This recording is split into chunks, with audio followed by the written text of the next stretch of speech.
Yo, what's up? This conversation is going to be about martial arts. Actually, the next couple of videos is going to be about martial arts. Because I believe a lot of people do not know either what they're looking for, how to find what they're looking for, or what to watch out for. I'm going to start off on, what to look out for. When you looking up at a dojo, whether it's called a dojo, a camp, or just a straight gym, you need to look up a couple of things about it. One, what type of gym, camp, or dojo is it? Is it more like aerobics? Is it more about getting a good workout in? Or is it for sport? Is it mainly training you for sport? Or does it really train you specifically to handle a real life combat situation outside of the ring or the octagon? There are a lot of places that are really for the sport of martial arts. Karate is a sports, sport karate.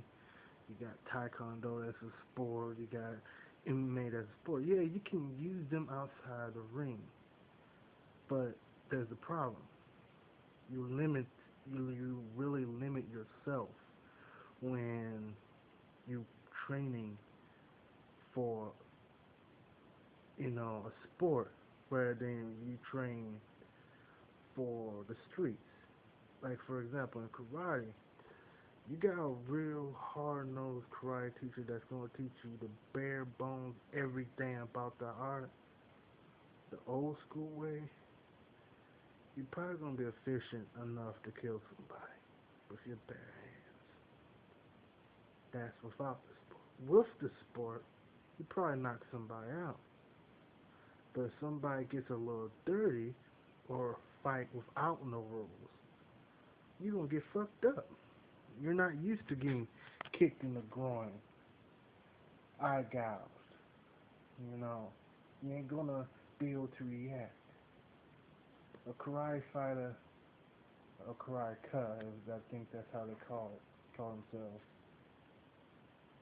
There's a difference between the sports karate guy and the karate guy that trains specifically for the art, specifically because he wants to be able to take care of himself on the street. Two different fucking things. And that's for any style. For example, a lot of people love MMA right now. There are some dumb motherfuckers that want to use Brazilian Jiu-Jitsu in a street fight. 9 out of 10, in a street fight, it's not one-on-one. Guys don't fight like men no more. They fight like pussies. So if he's starting to get fucked up, his homeboy gonna jump in and try to stump you out while you sitting there trying to do a rear naked choke. You only fight using certain Brazilian Jiu-Jitsu techniques when absolutely have to under the right circumstances. When you know somebody ain't gonna beat you upside your goddamn head while you trying to do some fancy move. That's the difference. You got Brazilian Jiu-Jitsu that doesn't do no, just, it's pretty much locking and breaking on the ground. That's all good. But let's say that same guy goes up against somebody that's into old school Jiu-Jitsu, which means he gets you on that ground, he stump you in your nuts. Then what your ass going to do? There's other fighting styles that do a lot of throws. That as soon as you hit your ass on the ground, they're fucking you up. fuck, fuck anything else. They gonna put yourself on your back and we gonna fuck you up. Not do all these complicated movements to try to get a strategic lock. that shit don't work out in the streets. Now, if you just want to fight in the octagon, that's all good. Go for it. Now, you know, when you look for a martial arts dojo, that's what you gotta look in for. To see what's their point of view of teaching. Meaning, is it for aerobics, for a workout? Is it two, for real self-defense, life situations? Or three, for a sport? Now, next thing you gotta worry about is the teacher. Not every teacher is for everybody. Some people need a teacher that's gonna be at your ass, pushing you 100% to the point where you might want to cuss this motherfucker out. And some people like to quiet, talk nicely, but still get you to push yourself type of person. You want to become the best of. If you're going to take up martial arts, you want to be efficient at it. You don't want to be no bitch at it. Let's make one thing clear. Those who just takes up martial arts just because of the beauty of it, missing half of the martial arts. Yes, martial arts can be very spiritual. Yes, martial arts can be very beautiful. But martial arts is used to kill somebody. Martial arts is used to subdue your opponent. Your martial arts is meant to protect yourself and the people around you from getting hurt. Point fucking blank. There's no getting around it. Kung Fu, that's originally what it was used for. Right now, it's a shell of what it really is. And you got some real Kung Fu motherfuckers out there that can really put a hurting on the motherfucker, and they few far in between.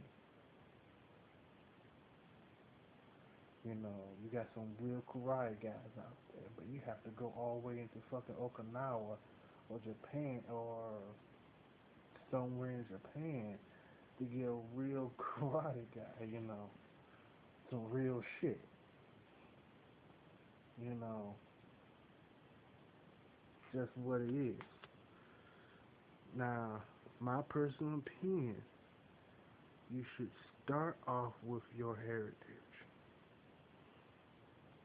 You like, huh? Look, wherever your blood comes from has some serious good martial arts. You know, there's only so many ways the human body can move. And after a while of learning, you pretty much are efficient in any place at any time. If you're originally from France, learn something from France. Learn the fighting styles from France. If you're English, learn something from England. If you're Scottish, learn something from there. Be proud of it. Don't let it be some basics. You know, let it be a foundation. You know, if you like me, an African brother, then you know there are actually a lot of actual African-based martial arts. Either African descent, you know, African conjunction, which means you know it has African influences, or an actual straight up from the continent martial arts styles. And there's several of those. I ain't gonna mention them all right now, but there's some serious, interesting ones that you should look up. Um,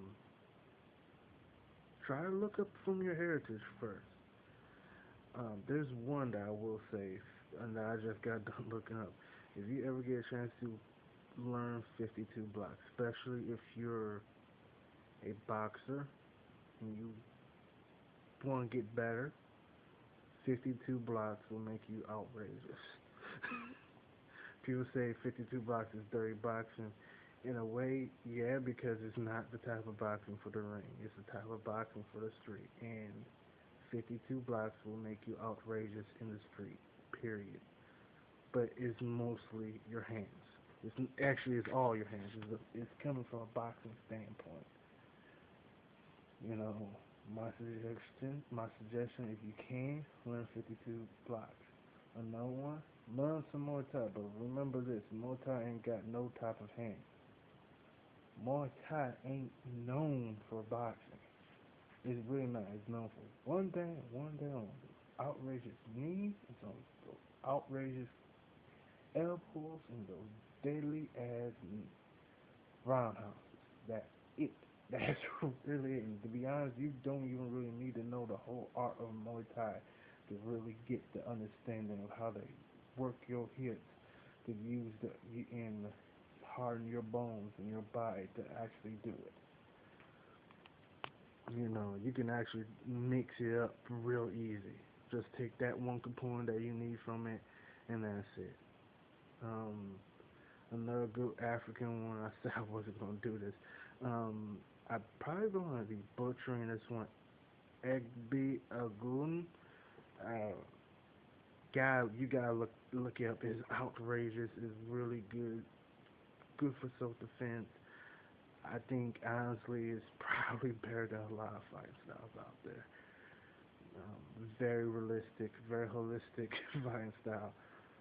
Based completely out of Africa. Like you take 7 tribes and nations from Africa, and you pretty much compound what this is. At least in my opinion, I might be dead wrong, but at least in my opinion, look it up.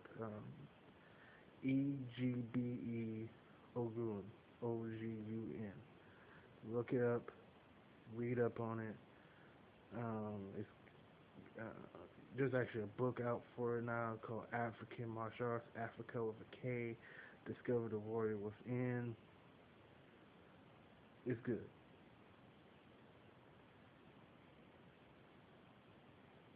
All right, peace out.